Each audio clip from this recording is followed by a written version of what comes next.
Thank you, Mr. Chairman. Governor Burgum, congratulations on your nomination. And I hope to run through a couple of questions here, so help me out in your brevity if possible. I know the ranking member anyway, and maybe even the chairman brought up our beautiful outdoor economy, which we've heard from your senator that apparently you're a big outdoorsman yourself. But not only will you become steward of over 20% of the land in the United States, but some of the most beautiful, iconic places in America. And these are an economic juggernaut. They are in my state, if you think about Mount Rainier or Olympic National Park or the Hanford Reach or many other places. The outdoor rec economy generates $1.2 trillion in economic output every year, $1.2 trillion, and accounts for 5 million jobs. And I believe continues to grow at an incredible clip that when you think about economic development in some of our more rural communities, it doesn't take a lot to add a little bit of infrastructure, and then next thing you know, you're off to the races as to making a tourism and an economic impact to these economies.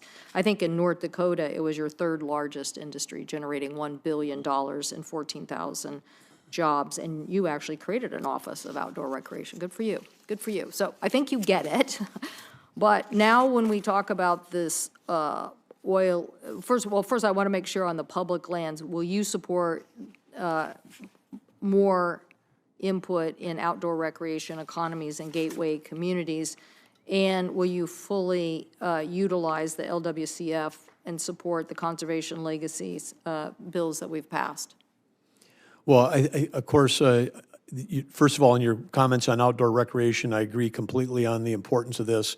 And it's not only good for the economy, it's also good for the health of Americans. I mean, I think one thing that we understand is that we just need more people to get off their devices, get outdoors, get engaged, understand the importance of our land, our wildlife, our soil health, all that aspects of it. And again, you know, we are facing a mental health and addiction crisis in our country, and part of the answer is for many people is that you know, getting that connection back to the outdoors. So support that completely, and would look forward to working with you on your other issues as well. Great. So you support the LWCF that we've passed in continuing to support those funds?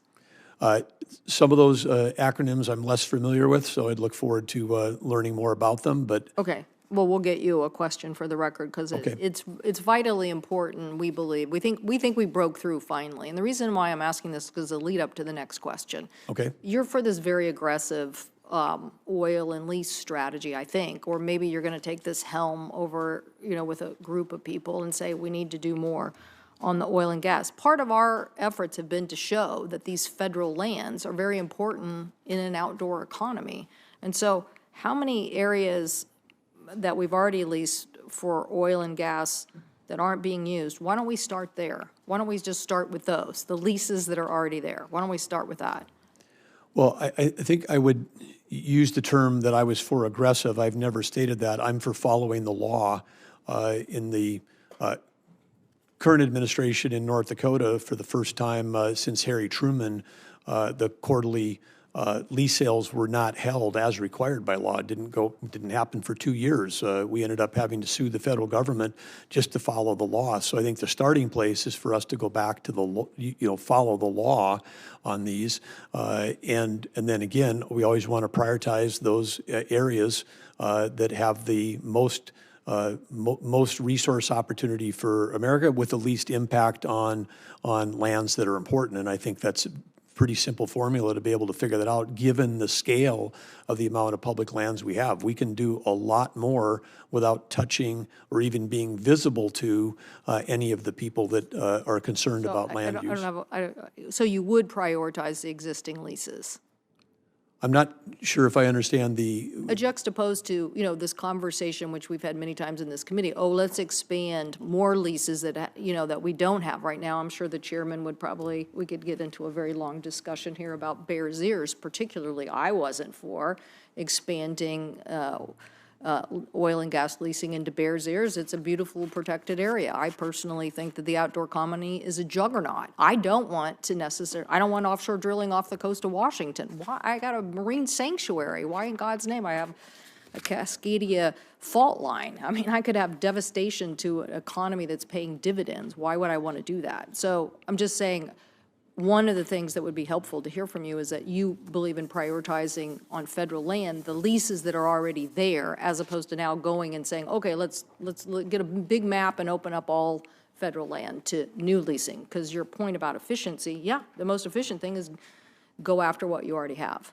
Well, I'm going to have to, before I can make an affirmative statement that I agree with you, I'd have to understand, because what I've seen in my time as governor is not that we have existing, but we're actually restricting legal access for development or timber or oil and gas or whatever on public lands today. Okay. By illegally not holding the leases that should have been held. So I'm not even, I'm Okay, not- we'll come, my time is up, and I'm now in the red, so I'm going to get cut off here. So, but we will submit something for you and submit something for the record on that. I'm sure I'll submit something on fire and CLT, and maybe you and I can have a discussion about what I think really would help us move forward on some of those issues. But I also, just for the record, on tribal sovereignty, you believe in tribal sovereignty, you believe in tribal consultation, which doesn't mean you just pick up the phone and have one conversation. Tribal consultation means you actually, when the federal government says, hey, so much money needs to go to tribes, that you actually figure out the plan for that to happen. Well, tribal consultation to me as governor of North Dakota has meant actually spending time and going to the tribes, listening, sometimes listening for hours to really understand what the issues are, and then in getting to people ahead of time, and then working on things that are important. We achieved MOUs on law enforcement. I mean, some of the scarcest and most devastating law enforcement in this country right now is the lack of BIA agents on federal land. I mean, some of the tribal reservations have become harbors for criminal organizations because they know that we don't have enough resource there, and then our local county sheriffs, the state police, in many cases didn't have jurisdiction. That's just one. Healthcare is another. I mean, Yep, thank you. I'm sorry, the chairman's going to cut me off. But thank you so much for that answer. I appreciate it. That is the kind of stewardship we need with our partnership between us and Indian country. Thank you.